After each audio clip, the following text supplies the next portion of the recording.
as long as liberalism coexisted with sort of non-liberal institutions and practices and religion and family life and culture, liberalism was not fully itself. And in that way, I think when people are sort of nostalgic for the good old days of liberalism, they're thinking of a certain kind of mixed regime in a way, liberalism that was not itself thoroughly liberal.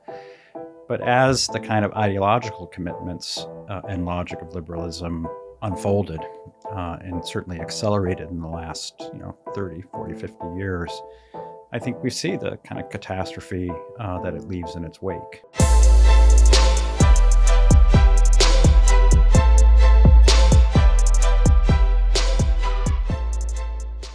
Thank you so much for tuning into the Signal Sitdown, but before we get to the interview, we'd love it if you'd hit that like and subscribe button on YouTube, Spotify, or wherever you may be joining us.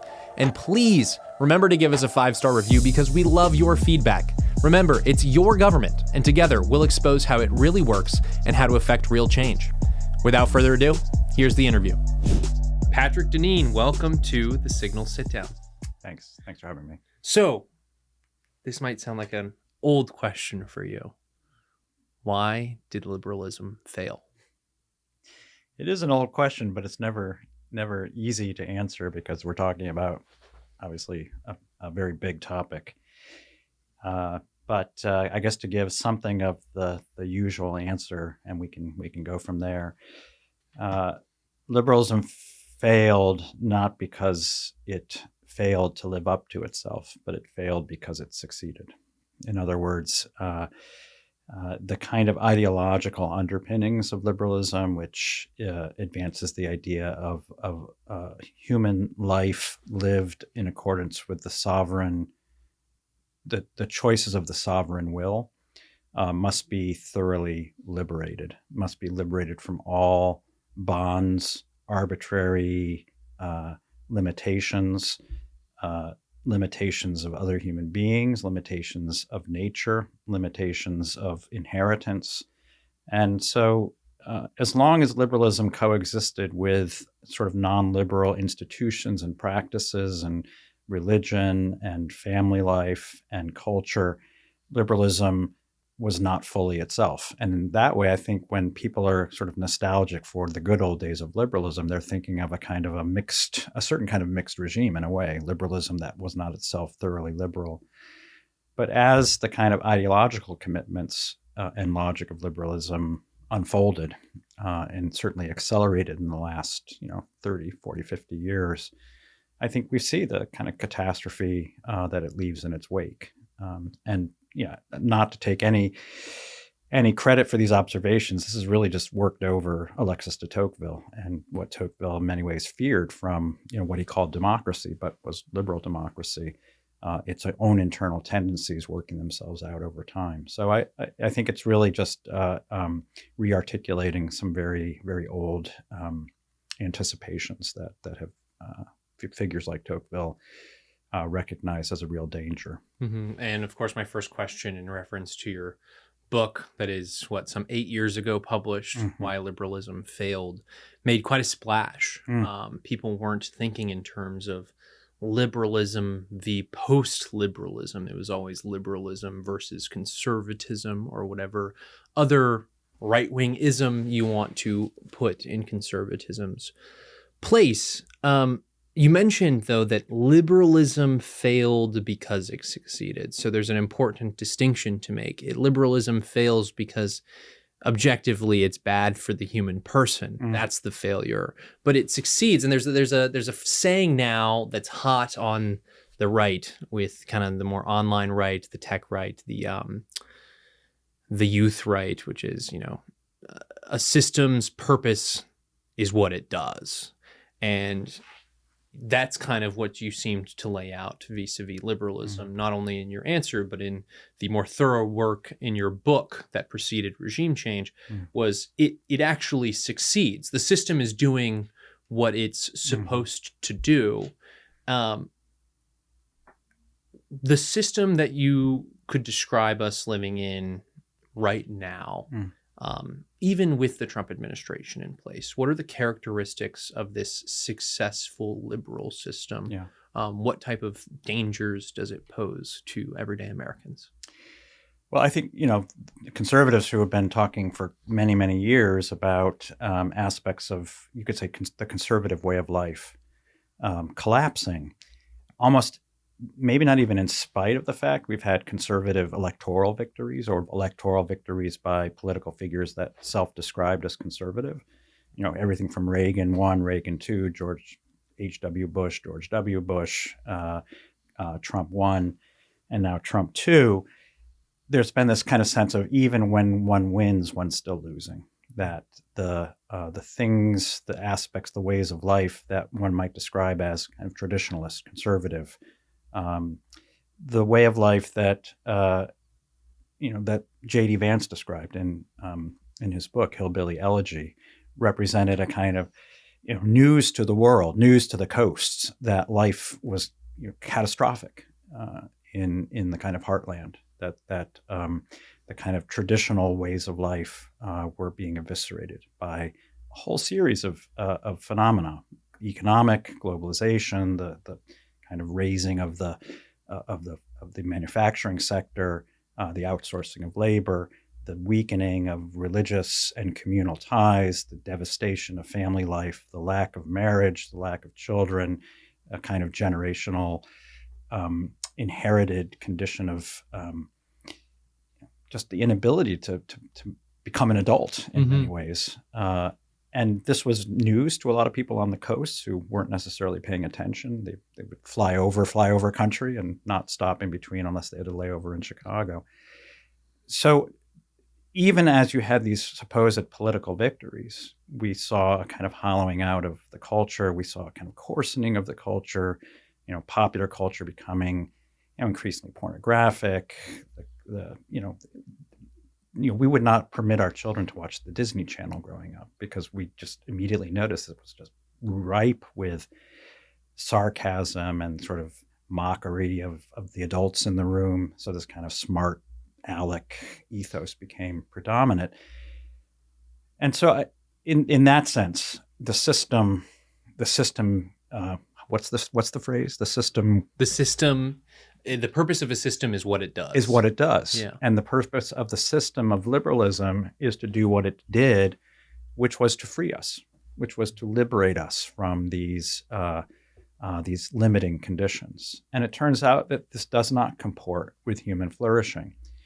And in this book, Regime Change, part of what I talk about is how this sort of devastation of these traditional forms of association, institutions, practices, actually benefited a class in our society. It wasn't all bad, in a sense, if you want to put it in sort of raw, objective terms of power and wealth. It actually benefited the people who kind of enjoyed life going through the modern university system, elites like us, who negotiated that system well, who benefit from the kinds of work that we're doing, the kind of mental work, the work of the mind, the work of what Robert Reich once called symbolic analysts, sort of moving symbols and figures around on paper or in media. But what it didn't do is serve people well who were, again, in the heartland, who tended to, do well moving around physical things, right? The trades and so forth.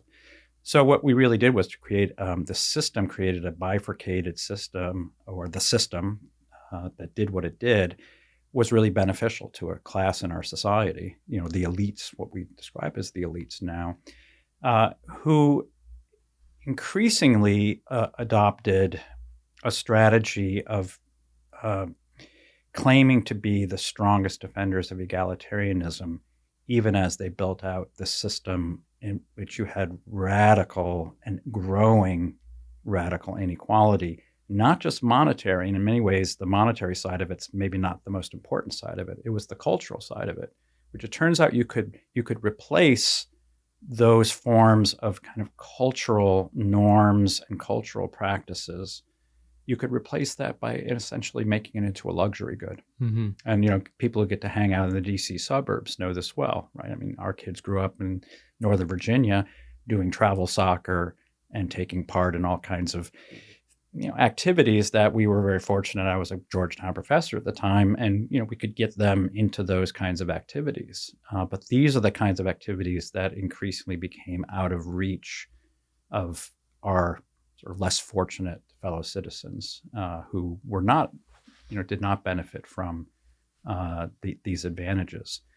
All the while, the people who were occupying these elite positions became the most strenuous, ardent defenders of a certain kind of egalitarianism that served as something of a shroud to their own advantages, a kind of shroud masking their own advantages, even to themselves. And so, we've gone through this period of woke and identity politics, and there are lots of explanations for it. But one of the simplest explanations is this was a way for elites to have to avoid having to talk about class, because the political left was once defined itself as the political movement that sought to redress the differences and the distance between the classes.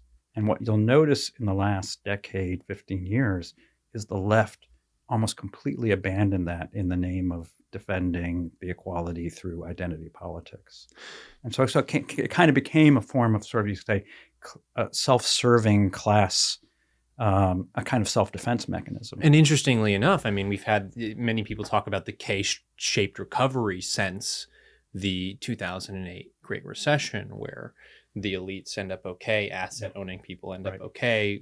People talk about an asset bubble right now. Yeah. And of course, the middle-class family, the working-class family, did not see their wealth, their livelihoods, their standard of living recover or improve after the Great Recession in 2008. And it's interesting that this, over the last decade and a half, where you said they focused on more immutable characteristics like race or gender to cement some kind of divide in American society and to obscure the elite versus common man, the elite versus populist In fact, division. The common man now became one of the redoubts of privilege. Right. Yeah. And you have that shift even when inequality in this country is continuing to increase to levels that the American experiment has not dealt with before. Do you think if this level of inequality continues at pace, there will be a reversion back on the left to matters of economic class? Or do you think that they are so entrenched in the divisions based on gender, race, sexuality that they can't move back to a kind of working class? We talk a lot about working class conservatism, and until further notice, right? Until I see a Democratic politician with the charisma and ability to talk to working class Americans, I'm not super concerned about the working class leaving the right and going to the left. I'm worried about the working class not turning out during a midterm or not turning out when President Trump's on the ballot, but I'm not worried about them running to an AOC candidacy in 2028. Does that make sense? It absolutely makes sense. And I grew up in New England, an Irish Catholic, and it was, you were Irish, you were Catholic, and you were Democrat, and not even necessarily in that order. Pretty close to that order, though. And so for me, it's been really quite a kind of very personal for me to see the old Democratic Party abandon its kind of working class roots, which, took decades to kind of accomplish. And there's, of course, a really interesting story there that has a lot to do with the civil rights movement, the way in which the Democratic Party saw, especially the working class becoming resistant to certain aspects. Busing was a big part of that, the kind of social engineering side to this. So there was a long, decades-long transformation that took place. Right, and it's interesting that the civil rights movement is situated in that period of time when economic mobility was really high. Yeah, because it's difficult to divide a population on the basis of economic class when you have high levels of economic mobility. Yeah, it just is. Yeah. At the same time, of course, you still had very traditional way of life amid that kind of opportunity. So, the New England that I grew up in was still a very traditional society. It was transforming, it was changing, and I would say like the sort of Catholic ghetto ethos was quickly evaporating as the opportunities to leave behind, the limitations of what it once was to be an Irish Catholic, in which that became possible. But all that said, it's striking to me now that one is far more likely to encounter discussions of class and class inequality and class injustice on the political right now than on the political left. That conversation has almost entirely shifted from the notional left to the notional right. And it makes me really kind of wonder in some ways, what does this left-right divide even mean now? Because I'm not the first person to notice that in many respects, what we now think of as the conservative Republican Party has embraced a lot of the core commitments of what used to be the old Democratic Party. Working class commitments, protecting manufacturing, defense of certain kinds of traditional values, which was not left coded back when I was growing up. It was still, it was possible to be a pro-life Democrat, to be a traditional religious Democrat in ways. So we've seen a real transformation in the last several decades, in which, in particular, those who were once the defenders of the ordinary citizen have switched places. And the institutions that once saw themselves as, in some ways, where the elites saw a kind of responsibility of a kind of old-fashioned noblesse oblige, have now become the strongest accusers and even kind of dismissive toward ordinary citizens as people who are in many ways, the deplorables, the people who are irredeemably backwards and need to be, put into re-education camps, even right. By the suggestion of one former presidential candidate. So yeah, we've seen a real transformation, and we're left now with a real question of, is this realignment kind of going to become a fundamental fact of American politics going forward? Your question is, can I imagine a world in which the left attempts to reclaim that ground? And I would say if they had any good sense, they would attempt to.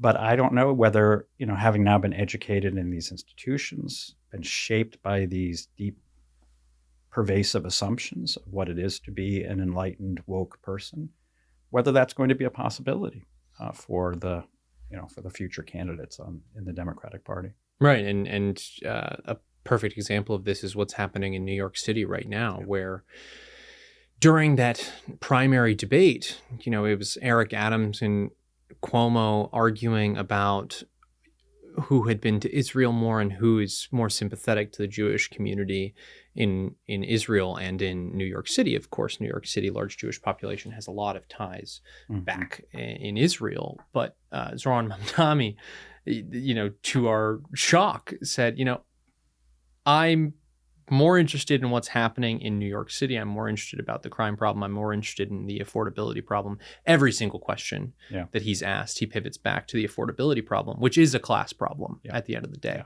But at the same time, you see from his social media presence now and previously, and his public stances on policing, his public stances on foreign affairs, to the extent that he's very anti-Israel. Of course, that's not a very large surprise. Kind of the hot thing on university campuses right now is Zoran Mamdani.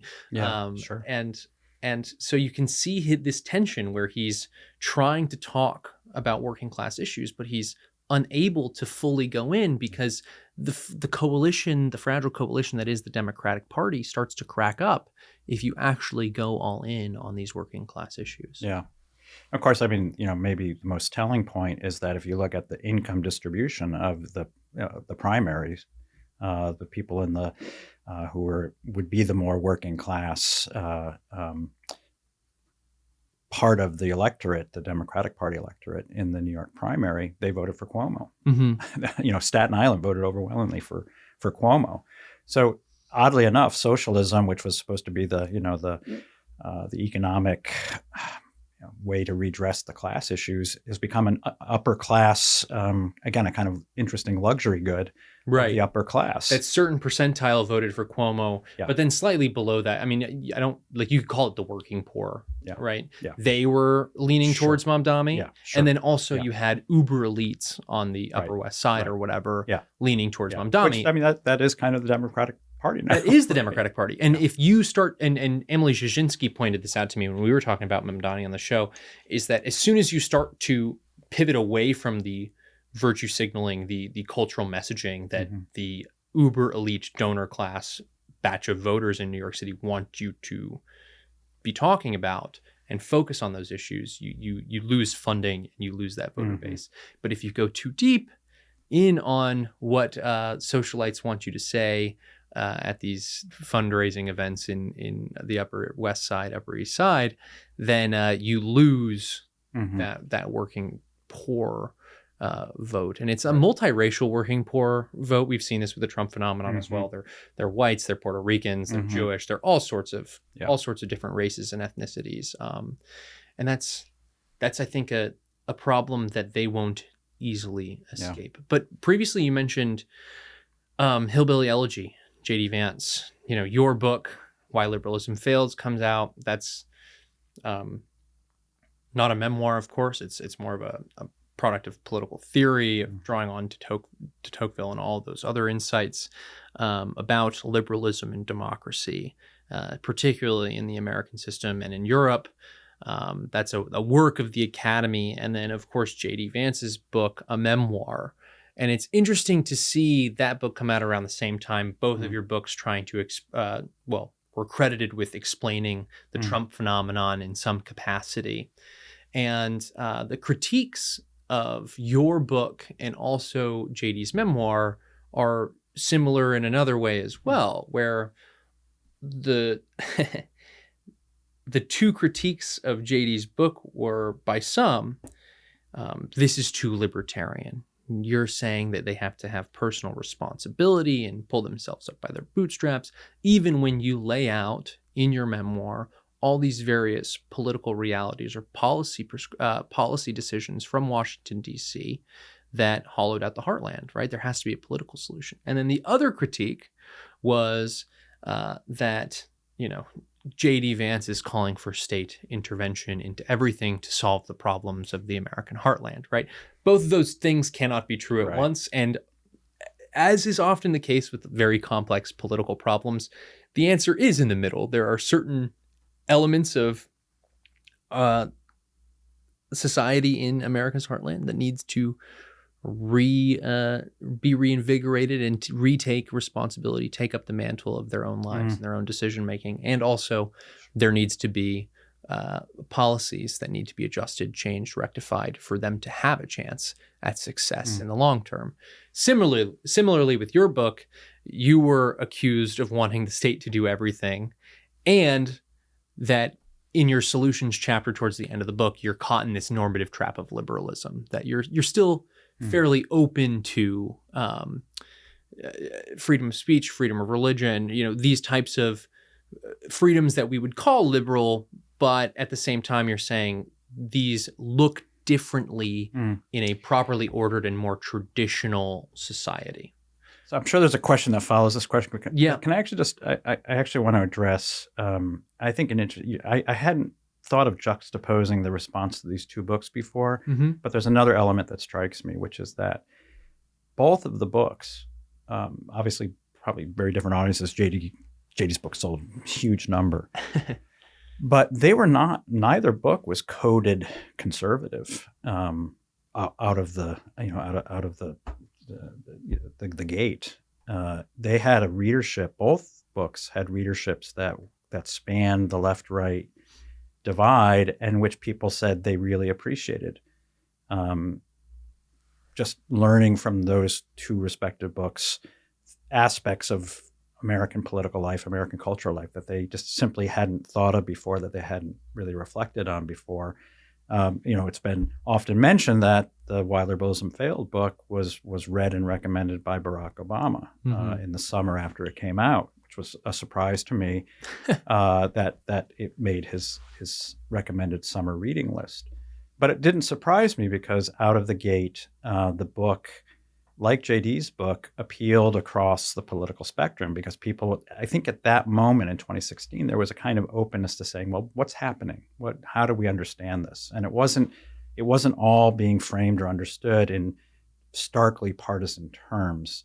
And so even the way that you asked this question and how people responded to it, there's a way in which that response changed. And even people's memory of their responses changed several years afterwards. Once JD becomes obviously a senator, runs for Senate in Ohio, once, frankly, JD picks up my book, and then I become, increasingly associated with JD and other Trump-related political figures, and become more vocally supportive of this populist uprising against the sort of the liberal elites. The retrospective recollection of how people responded to those books, I think, changed. But that's a reflection in many ways of a kind of, you could say this is a new closing of the American mind, which is that it's very difficult now for people to think about these ideas, qua ideas that aren't automatically, just coded according to where we are vis-a-vis Trump or where we are vis-a-vis the current Republican and Democratic Party, which I think is, there was a sort of promising moment there where it seemed like there was the possibility of a mutually respectful exploration of how has our country reached this kind of plight that we're in right now. And that evaporated fairly quickly under the kind of, basically the reaction of our political social order to Donald Trump. No, and it's a very interesting point that you bring up, because for the critiques on either side of JD's book and either side of your book, they were made by both liberals and conservatives. That's right. Right. So some liberals were saying you're trusting too much that these people will pick themselves up by their bootstraps. This is a libertarian book, blah, blah, blah, blah, blah. And some conservatives as well were saying you're wish casting that these people will take responsibility and pick themselves up by their bootstraps. In the case of that's more JD's. In the case of my book, it was more, my book, Why Liberalism Failed, was more a kind of pox on both your houses argument that both the left and the right were essentially liberal. And the operative side of liberalism that always won on the left was the sort of sexual liberation. And the operative side of the right that always won was the libertarian economic side.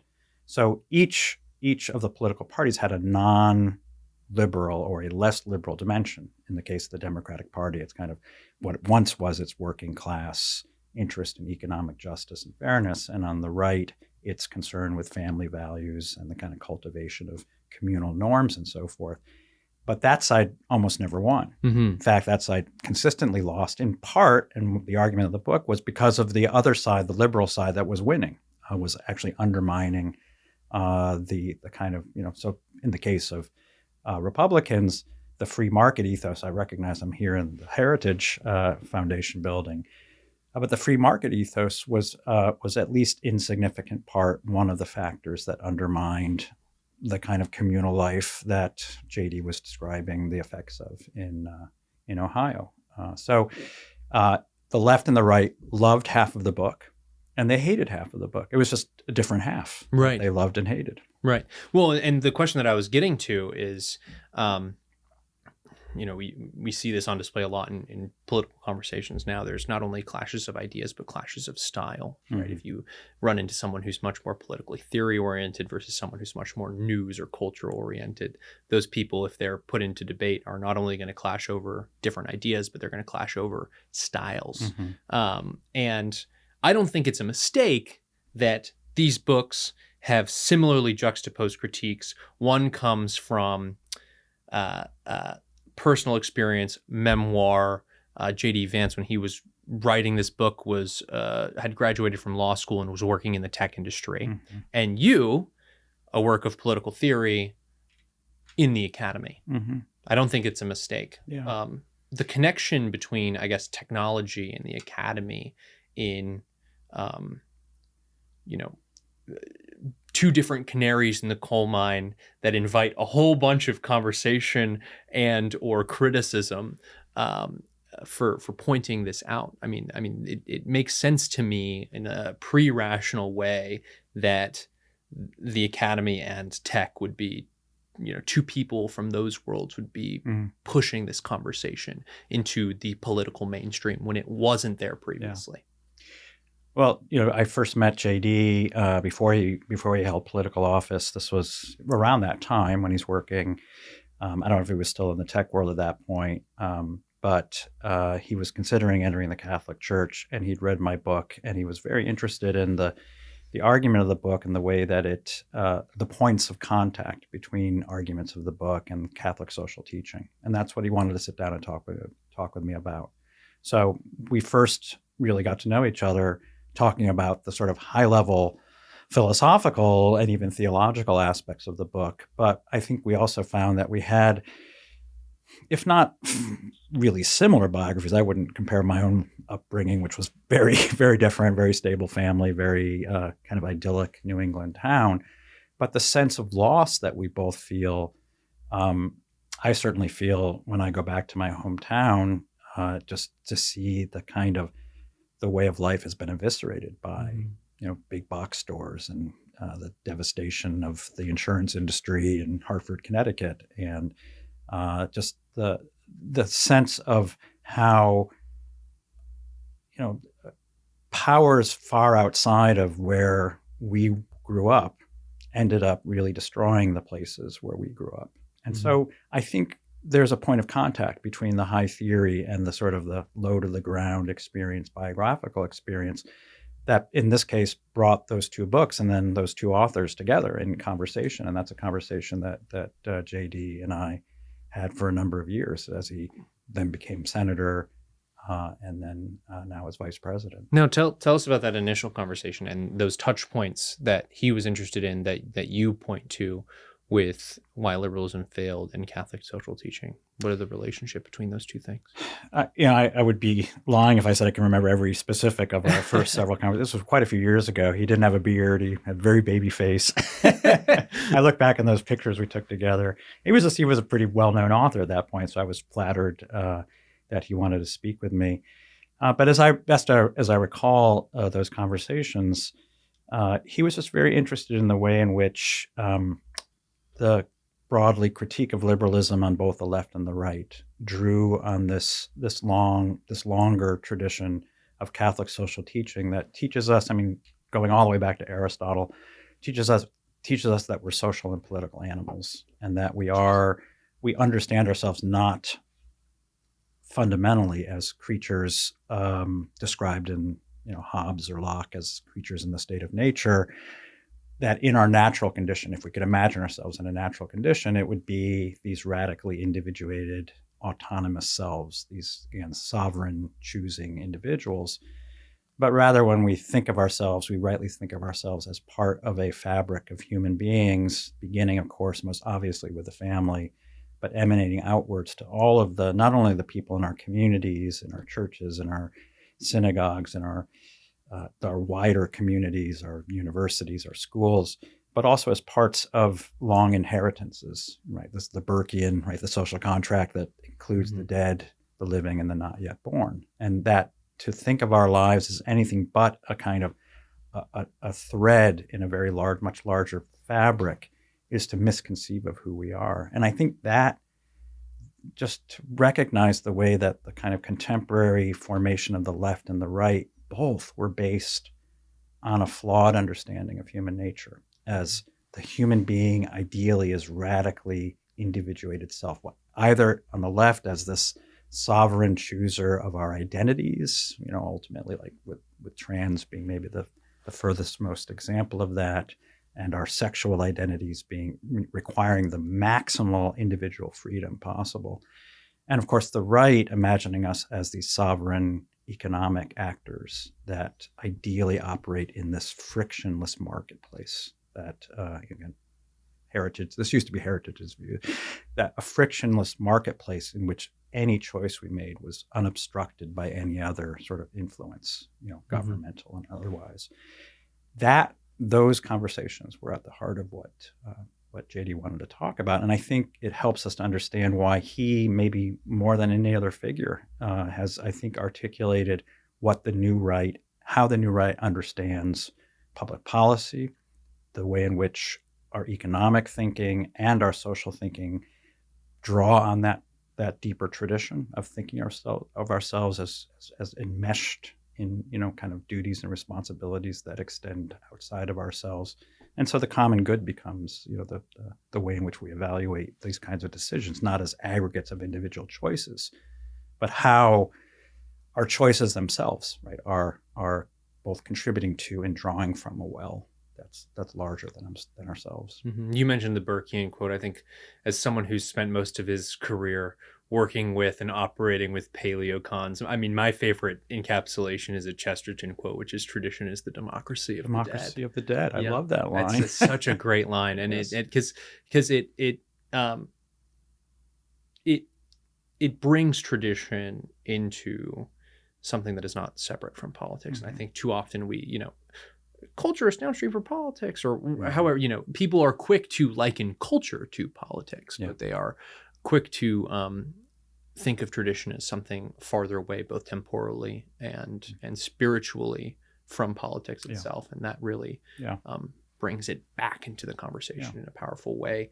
The subtitle of this book that's sitting here in front of us, Regime Change, is Towards a Post-Liberal Future. We've been dancing around the topic as we talk about liberalism, but I'll give you the opportunity to define post-liberalism. Okay.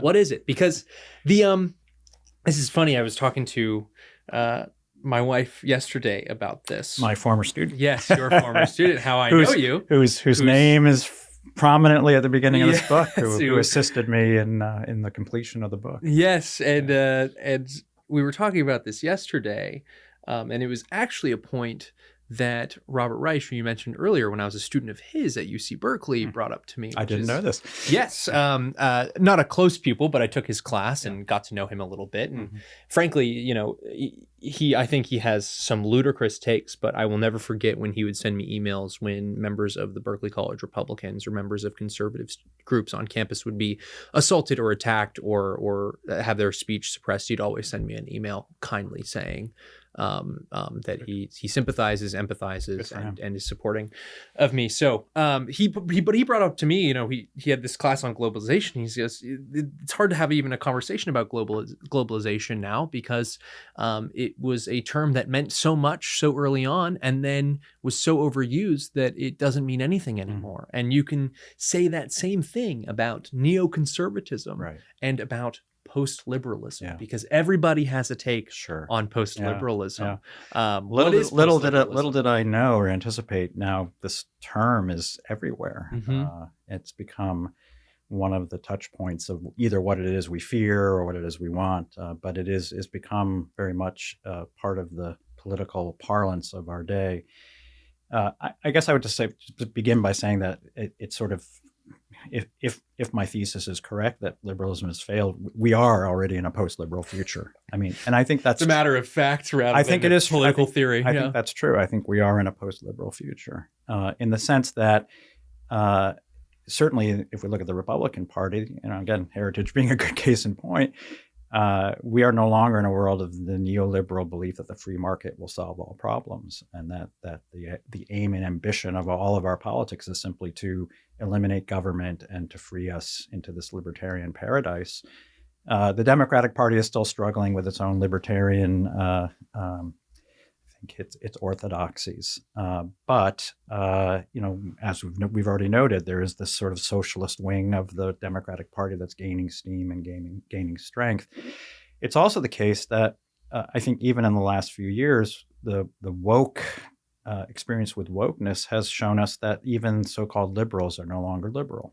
Right? That's the sort of the orthodoxies of liberalism were things such as free speech and free expression and freedom of religion and those basic, John Stuart Mill's harm principle, and allow people to hold views and articulate claims, regardless of what they might be, so long as no one was harmed in the conversation.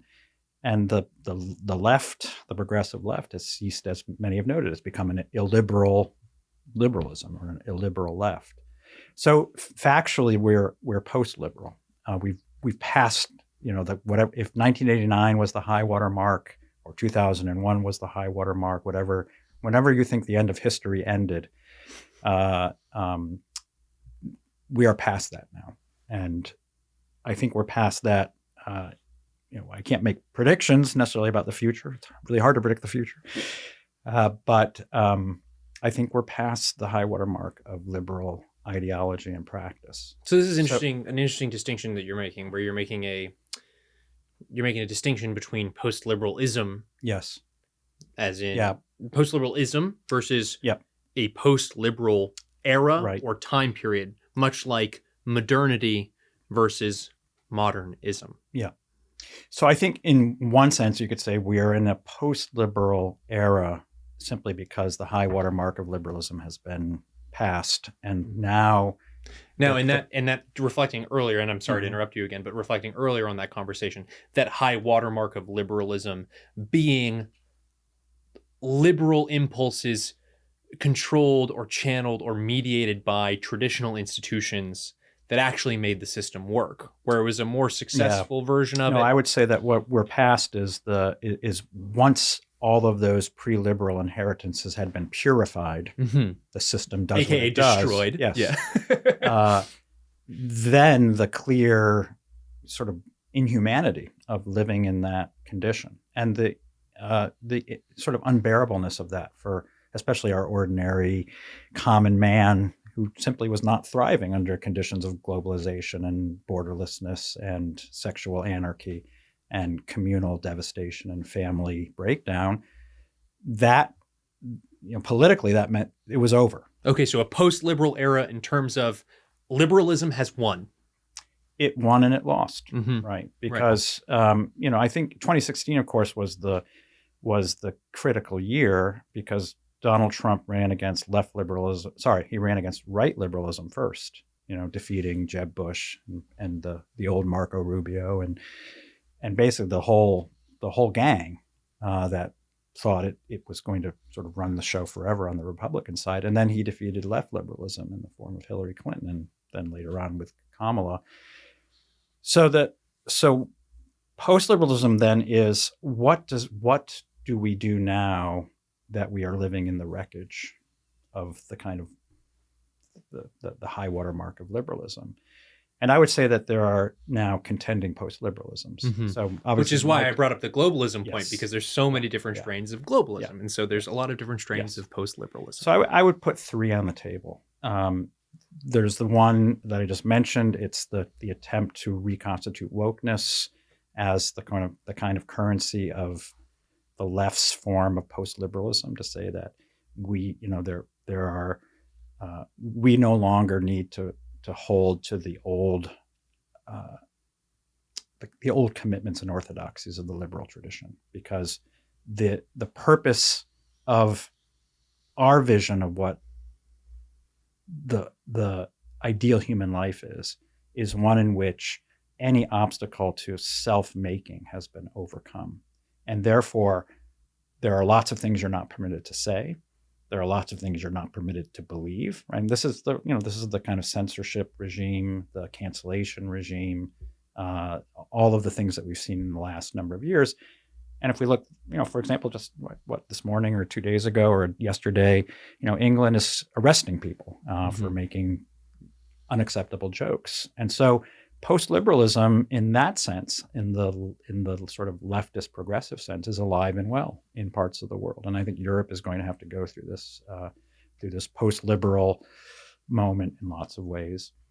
Then there's a post-liberalism of the kind of alt-right, which is, a kind of, the manosphere. It's the tech bro.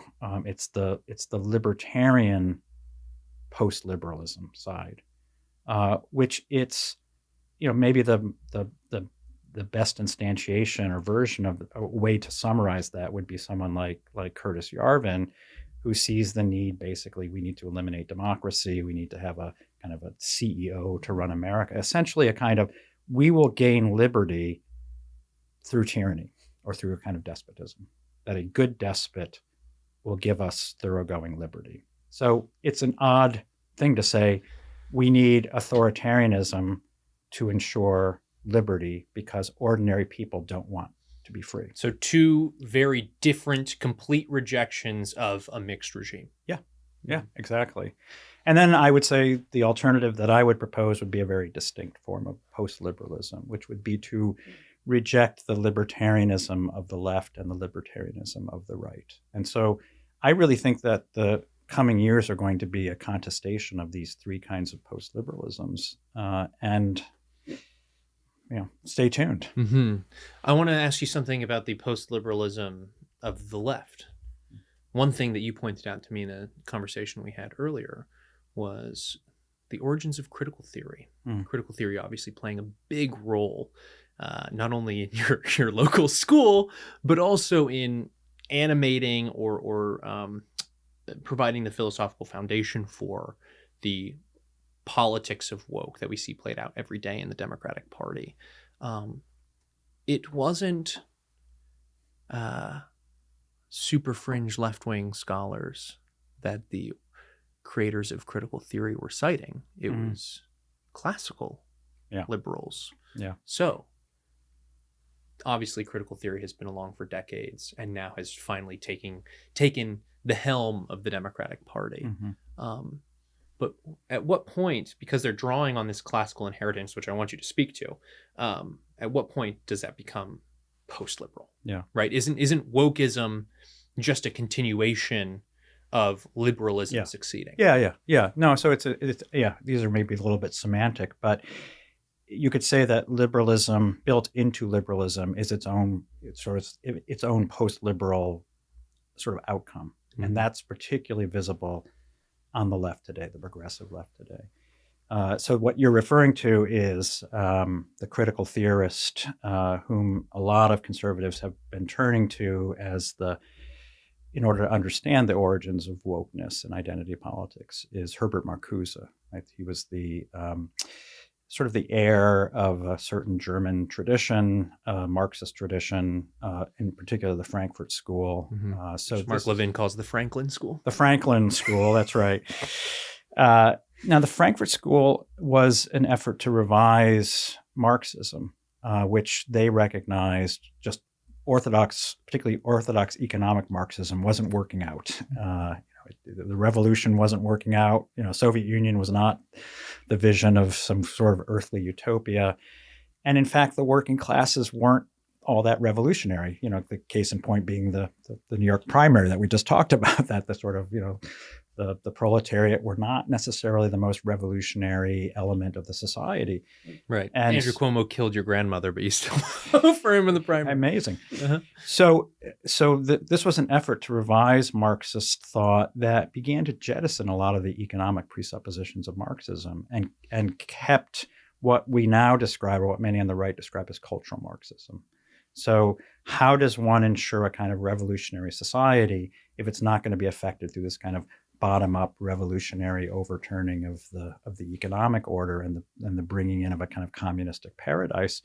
And Marcuse is the figure that really devises what he understands to be the revolutionary aspect of society will be largely driven by elites.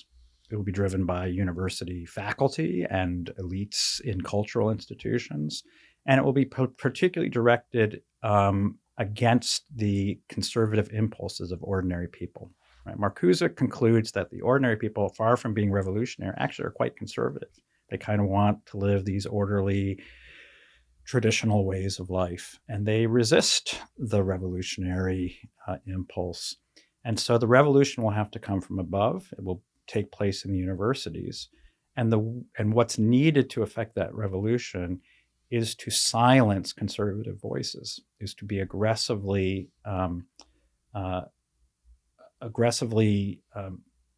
seeking to disallow conservatives from having any kind of influence in the political order. This is all written in an essay, a very famous essay that Marcuse wrote called Repressive Tolerance, that tolerance could be extended only and not beyond the point in which unacceptable opinions, in this case, conservative opinions. Right. No tolerance for intolerance. That's right. Mm-hmm. Now, the figure that Marcuse cites 13 times in his essay is not Karl Marx, and it's not any figures in the Frankfurt School. It's John Stuart Mill. So built within the classical liberal tradition itself, and Mill is the key figure here, is the idea that liberalism can, in a sense, only succeed once it has effectively eliminated any obstacle to liberalism, to the true liberation of human beings from any longer exercising any kind of rule or authority. I mean, Mill's quite clear that in his essay on liberty, that the aim of liberty is not simply liberty for liberty's sake. The aim of liberty is to ensure progress, and progress is affected by overcoming and overturning tradition. So it was an anti-traditional project from the outset. And if tradition continues as an obstacle, then toleration cannot be extended to those backward people. Mm-hmm. And so liberty is not, in Mill's mind, a disposition to will the good, right? A more substantial Catholic Christian vision of freedom. Sure. Yeah. No. In Mill's, I suppose in his defense at some level, he believed, he had a kind of evolutionary view of the good, which is that only through a kind of progress of overcoming tradition would the truest and the best form of humanity come forth. And of course, what's quite interesting, again, most classical liberals didn't like or ignored this side of Mill, but he thought the outcome of our progress would be that we were communistic creatures, right? That we would no longer be self-interested and we would not be inclined to be capitalistic. So Mill's classical liberalism has always been embraced very partially by erstwhile conservatives. In fact, in many ways, there's a much closer alignment between what we today call cultural Marxism and classical liberalism, which has tended to be ignored by the contemporary right. Mm-hmm. Going to the other form of what might be called dangerous post-liberalism, this transhumanist right. Yeah. The threats there. I think everyone feels the threat to human dignity, whether that's through AI or whether that's through chips in your brain or however they want to cook this thing up. Yeah. Talk about the threats, because and how the threats to human dignity might actually materialize. Mm-hmm. I don't think we've ever been faced with the possibility that maybe the thing that makes us most human is our what the Greeks call logos, our the aspect of humanity in which we think and reason and deliberate and reflect, philosophize, write literature and poetry. So the story of technology for much of human history has been, in many ways, to make up for, at some points, to replace what we might regard as the less, maybe not that which does not define us as human beings, which is our physicality, right? The animal form of us, right? We used to have to use, like, one of our technologies was to figure out how to domesticate and then use animals to make up for the lack of muscle power of human beings. So oxen plowing fields, and then using the internal combustion engine. And in many ways, that if you think back to arguments and justifications for these developments of technology, this would liberate us to do the more human thing that constitutes what we are as human beings. It would free us. If you think of Joseph Pieper's great essay, "Leisure, the Basis of Culture," it would allow us leisure that thereby we could create culture, that essential human phenomenon. Right. It's why the city is the fundamental unit of politics for Aristotle. It's not just about surviving. It's about the fullness of human capacity. And we should also remember that this is the reason that Aristotle actually goes so forth as to justify the existence of slavery. Mm-hmm. So slavery exists because we would have no leisure otherwise. Some human beings have to essentially labor, do the work of the beasts, so that other human beings can have the ability to have leisure and to think and to philosophize. And in Aristotle's favor, he says, well, were it possible for us, like Hephaestus, to fashion tripods that could walk and bring light to wherever you needed it in a room, then we wouldn't need to have this kind of human labor, right? So he does, they don't He's have carving out all sorts of avenues all the time Absolutely. for the abolition of slavery. Yeah, that's right. So he understands that maybe we would technologically be able to sort of substitute for these forms of what are degrading forms of human labor. And frankly, he has not only slaves, he says farmers, are basically essentially a form of degraded human existence because most of their lives are lived in a kind of drudgery, which certainly at that time was certainly true.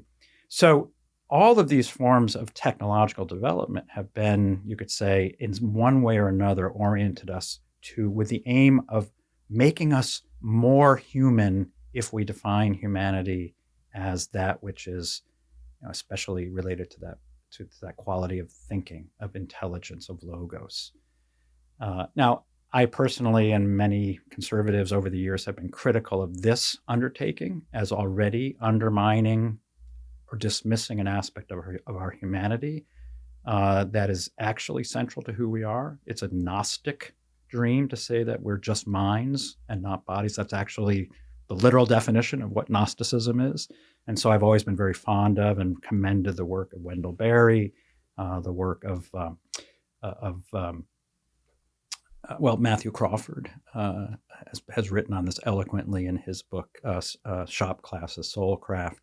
There's a long tradition in the conservative, I think, panoply of people who were concerned and critical of this Gnostic form of thinking, but nevertheless, a recognition that technology was the human condition. I mean, we are the homo techne, maybe more than homo sapien. We're the creature that can only exist because of our ability to shape, use, and deploy technology. Otherwise, we would have been wiped out. But for the first time now, we're faced with the real prospect that possibly that distinctive aspect of our humanity, which is thinking or logos, may be replaceable. We may have a technology that can more or less do a lot of what we used to have to do ourselves. I mean, we've already been living that experiment for some years. I mean, this is going to shock you to learn that, like, I used to have to go to a library and look up books and, oh man, the microfiche, that was a nightmare. Right. So that was technology. But the technologies up to this point has not replaced the curious impulse, the questioning impulse, the inquiry. Yeah. It's replaced the manual labor it's needed to get to the answer. We've made it easier for us to get to the answer. And at the moment, I use Grok as a kind of search engine. It's pretty good. If I need to know, a certain answer to this or that question. So it's just an intensification of what we've already had. But AI, the promise of AI is to do our thinking for us, is that we won't have to think anymore. We will now have leisure not to think. So what is leisure for? Right. What will it be for? What will our leisure be for? Endless AI pornography and. Well, I think that certainly seems to be one of the proposed compensations for essentially replacing a lot of humanity from the kinds of work that we've had to do. Right. Is that and government subsidized Ozempic and yeah. Now I think there's one of the things that strikes me as quite interesting is that we may, as a result of this, if this happens, and a lot of the kind of intellectual work that was once needed by, doctors and professors and stockbrokers and so forth, lawyers, we may see a really interesting return to the work of hands and bodies. I wouldn't be surprised if, as more and more of our sort of the landscape of what it is human beings do, that a lot of the activity that we once had to do as a matter of just simply work, to go to the office and do these kinds of jobs, well, there will be a lot of people who occupy themselves with AI pornography. But I think there will be a growing movement of people who occupy themselves with kind of learning or relearning ancient crafts, Mm-hmm. kind of being able to cultivate now not as a matter of survival, but as a matter of just interest. Like if I wasn't a professor full time, I would really like to learn carpentry. I would really woodworking was the one thing that came to mind. I would really love to learn to be a craft, not just like what I do now, which is like screw together two pieces of wood and hope but to be a craftsman, to be able to do that. And I wonder whether one of the ironies of what we're likely to see transpire is that will be increasingly sort of the creatures that work with our hands as the demands on our minds decreases. And you view that as just a natural desire for humanity to find dignity in its own work. Yeah, I don't think it's going to regardless of how bad the tech situation is, you're going to get a certain segment of the population going in that direction. I think so. Figuring out woodworking because they need that in their life. But I do think this is going to become, it's going to become the whatever it is we do as human beings after AI, if AI ends up taking over a lot of the kind of intellective work that we've had to do as a species, it will become a sort of minority luxury good. Mm-hmm. And that should be concerning to us as human beings. And again, I think it's another way in which the class divide will manifest itself. And the great fear is, it seems to me there's two simultaneous fears. One is which that we learn very quickly how to pacify a large percentage of the population through distraction, which maybe we're already being well prepared for that through life on the screen. But there's also the real possibility that pacification is not going to be complete, and that it may give rise to a new kind of uprising from the bottom. Mm-hmm. I don't know if that's in a kind of a new form of anti-Luddite, animus against the AI overlords and destroying data centers and so forth. But I think there's lots of reasons for concern. Yeah, don't worry. We'll stop you before you go full Ted Kaczynski. That's right. I'm not saying me personally, but I'm fortunately old enough that I won't necessarily have to see any of this come to fruition, although it's apparently coming quite fast. But I don't. It's not that I so much fear that all human dignity will be eliminated. I think what's more likely is a kind of an ever worsening form of a kind of class divide, mm-hmm. In which the level of satisfaction, your own dignity almost looks as a luxury. Yeah. In which the level of satisfaction will be immense if you're kind of on the minority winning side in this transformation, mm-hmm. and the level of a kind of maybe unconscious degradation will be simply incomprehensible for those who are receiving their universal basic income and in a kind of constant state of, meta glasses distraction. Mm-hmm. If someone's watching this and they're of the libertarian persuasion and they haven't already had an aneurysm, I probably want to ask a question on their behalf. And in our conversations about liberalism and post-liberalism, oftentimes what we substitute what in yesteryear we would have said freedom, right? Mm-hmm. We substitute freedom with choice, right? Choice maximalization rather than freedom maxing. That is intentional, and that's because the post-liberal right, or people of you don't even need to be persuaded by post-liberalism generally, but I think more of the right is latching on to an older definition of freedom that I don't think all these, whether it's the post-liberal strains, the nationalist strains, no one's really coalesced around this older definition of freedom yet. And so as one of my final questions to you, I want to ask you, what is your definition of freedom? What is freedom properly understood? Because I think this is the biggest question plaguing the right now. Right, yeah. So, well, we actually really didn't get around to talking about my own understanding of post-liberalism, but of course, I think this is where it fits. Yeah, this is where it comes in. So, in the first instance, I would say that the definition of freedom at core is the the freedom to be to choose the good, the freedom. So it is a freedom of choice. It involves choice, and it is to choose that which leads both individually to flourishing, the flourishing of a human being, which would be a kind of the capacity of human beings to fully develop these faculties of mind and body to the greatest extent possible in the context in which those gifts can be developed and then contributed to the betterment of those with whom we live. And this is, again, the classic idea of what a calling is, that we are God in his infinite wisdom and madness created us so that we all have these different gifts and that none of us is self-sufficient, that we need others around us to make up for our own deficiencies.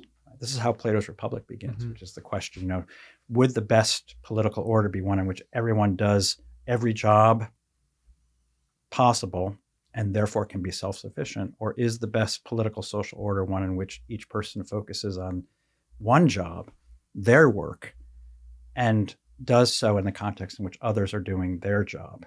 And the answer to the question and the root of what Plato describes as the nature of justice is each person doing their own work with an awareness that other people doing their work contributes to the common good. That it's not simply the Adam Smith definition of doing what you do simply out of self-interest, but the division of labor is the source of solidarity, not division.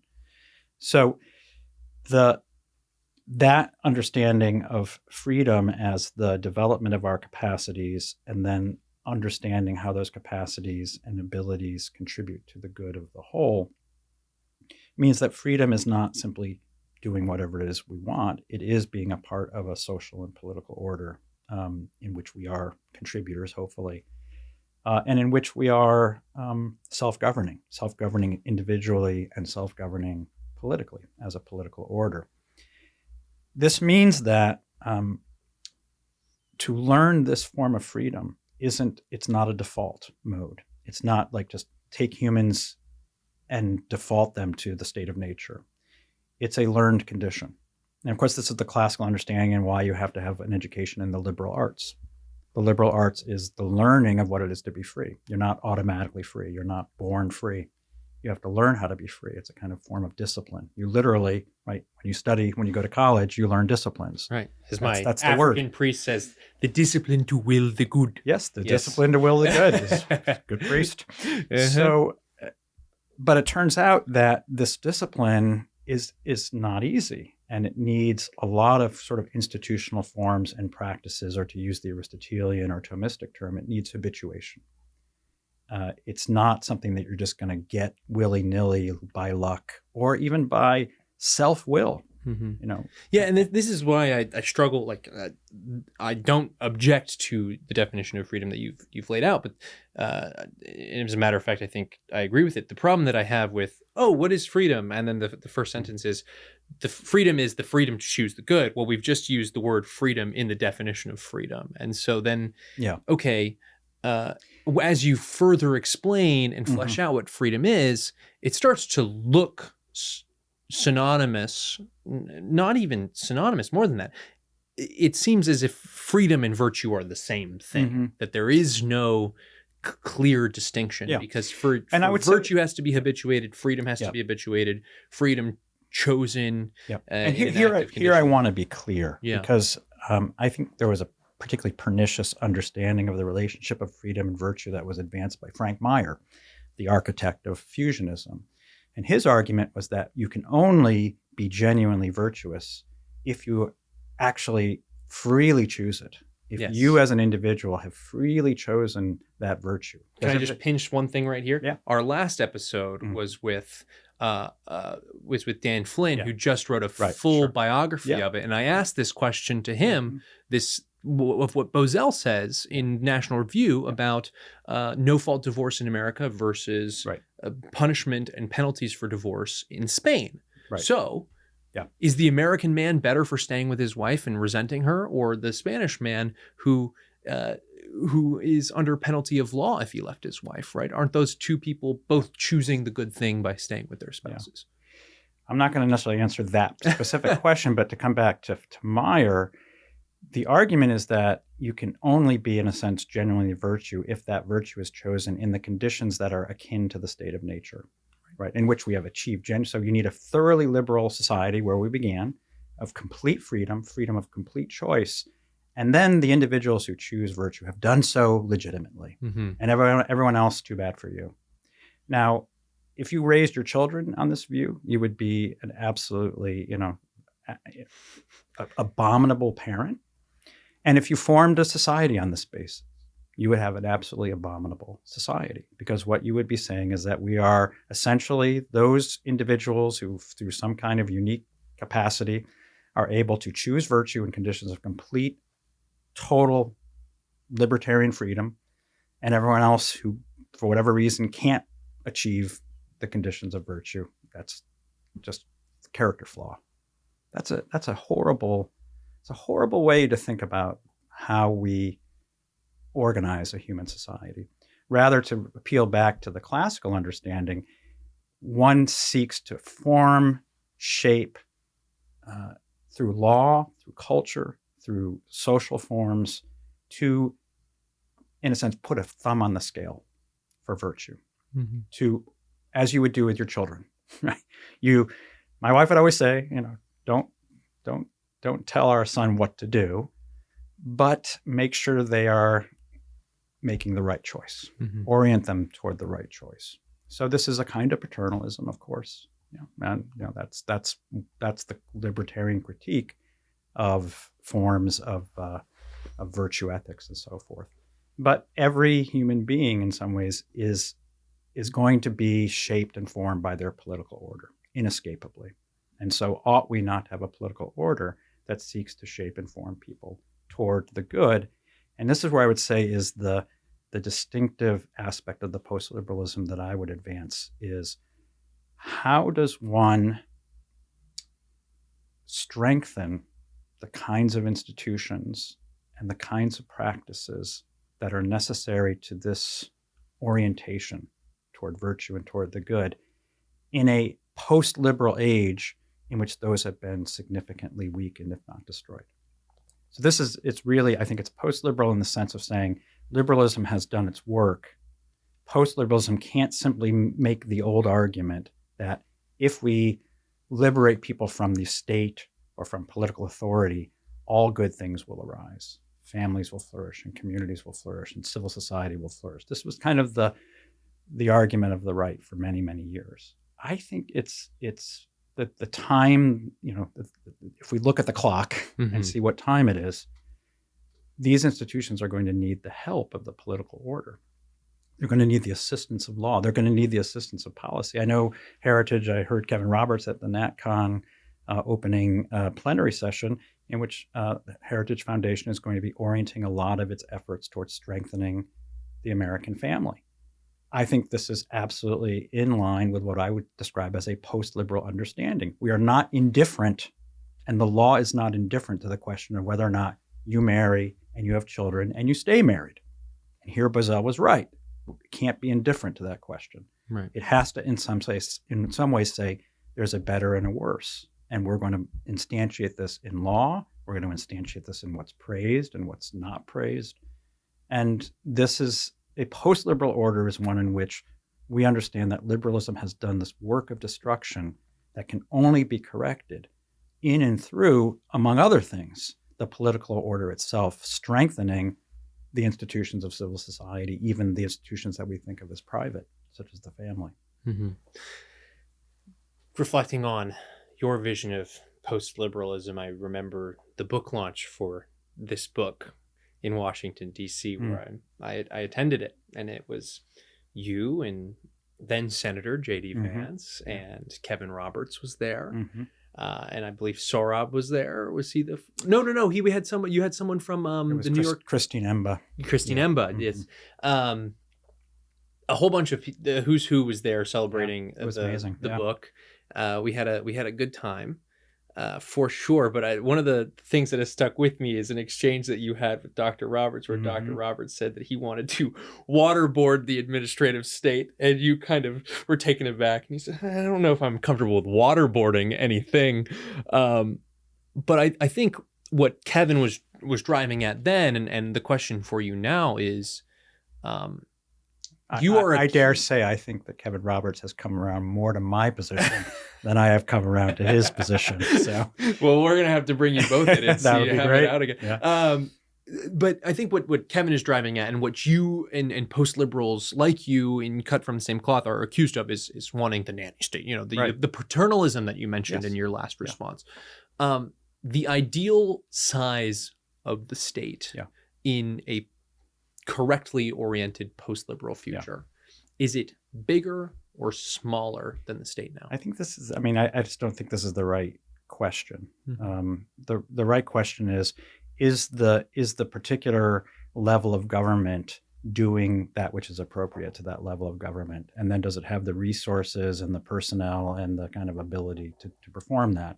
So again, this is classic Catholic social teaching, but this is Catholic social teaching beautifully conforms, and I think can be articulated through the federalist system of the United States, which is that ideally issues, problems, challenges that we face as human beings should be dealt with at the most local level possible. It's the level where we have the most familiarity. It's the level where we're most likely to be committed. This is kind of the Ordo Amoris debate that we went through recently with Vice President Vance, who was well schooled in this.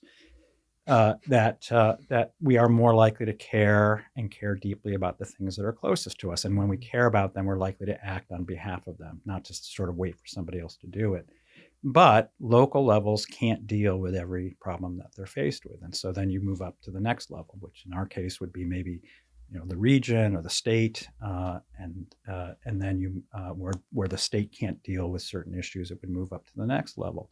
I agree completely with what Kevin Roberts said in his opening speech at NatCon, which is that when it comes to things like improving, hopefully, the state of the American family, we do have 50 states, and the states can and ought to be places where lots of different policies can be attempted. Let's see what works. Maybe different things will work in different states that have different cultures and different traditions, different, maybe the makeup, the religious or the basic makeup of the state might be somewhat different. That might lead to different outcomes. But at the same time, I think we have to recognize that there are lots of areas in terms of strengthening family life where we're going to need the help and assistance of the federal government. And I think in this case, the question isn't how big the government is it doing that job, and is it doing it well? And if we need more people to hire to do that, then great. And if we need fewer people to do it, then great. But it's less a question of, is it too big, than is it doing the right things at the level and at the kind of, at the level of comprehensiveness of what it should be doing. I guess that leads me into my final question for you, which is Trump's back in office. There's a lot of conversations about executive power, a lot of conversations about separation of powers. Of course, his fight with the judiciary, his fight with certain members of the legislative branch right now, when we're talking about whether it's the Epstein files or whether it's his use of the Alien Enemies Act when we're talking about his battle with the courts. And Russ Vought, we mentioned NatCon, that's why you're in town. This morning, Russ Vought, I think, laid out a very sound case and a sound history of the evolution or the creation of the administrative state, and how Congress has ceded a lot of its legislative authority to the administrative state.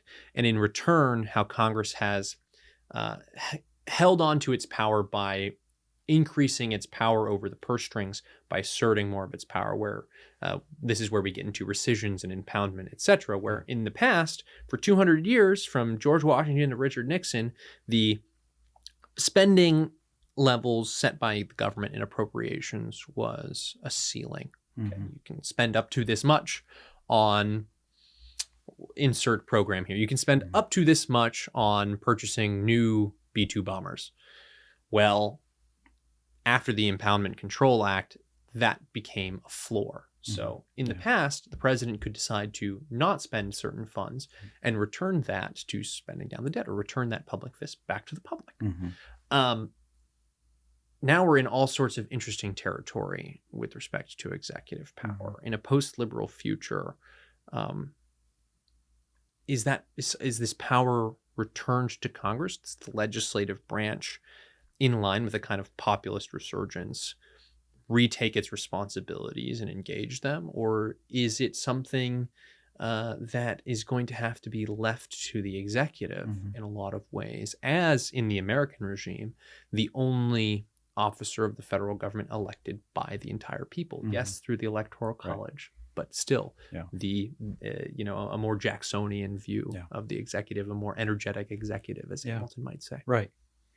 Yeah, it's funny how the American executive really resembles increasingly the kind of king position that Alexander Hamilton himself argued during the Constitution Convention. And only a few years ago, Alexander Hamilton was the hero of the left. So the ironies are thick and deep.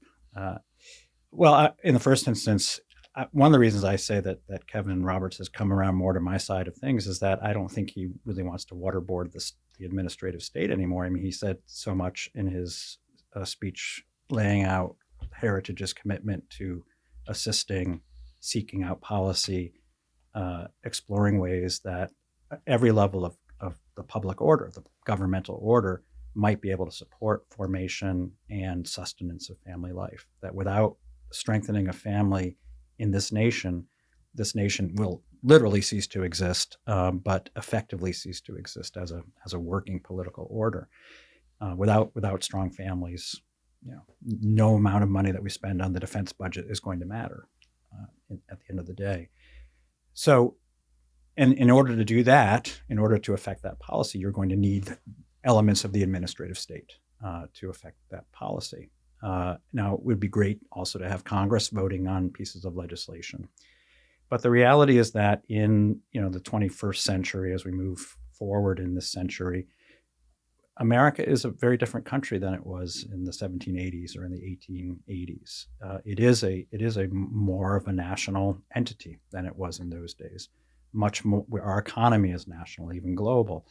An awful lot of the issues and challenges we face require going up to that highest level of the nation to begin to attempt to resolve those. I'm not saying, far be it from me to say that every aspect can only be dealt with in the federal level.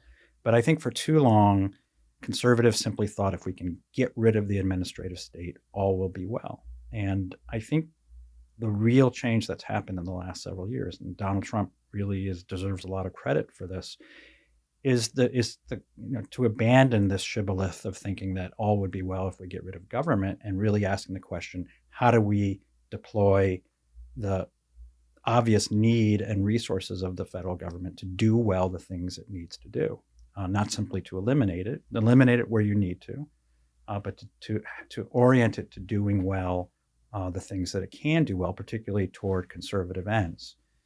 So I think we've had 50, 60, 70 years of conservative think tanks thinking of policy for what we do to get rid of government or to cut taxes or what you will, when what we have needed for at least that many years is thinking about what kinds of policies would strengthen the weakening of civil society. What kinds of roles can be played at the level of the federal government, state government, local government, to strengthen civil society, to strengthen the family, to strengthen those vital elements of our society through which the formation of human beings to choose the good is most likely to occur, right? And that's I think that's the sort of post-liberal future that I hope to see, not the other versions that I mentioned. And from what I've seen thus far at this meeting of NatCon here in DC, it seems to me that there is a coalescing agreement that that's what's needed in the conservative movement today. Well, we will be keeping an eye on post-liberalism in all of its forms here on this show, as we should. Professor Patrick Deneen, thank you for coming on the Signal Sitdown. Thanks, Brad. Thanks for having me. That was awesome. Okay.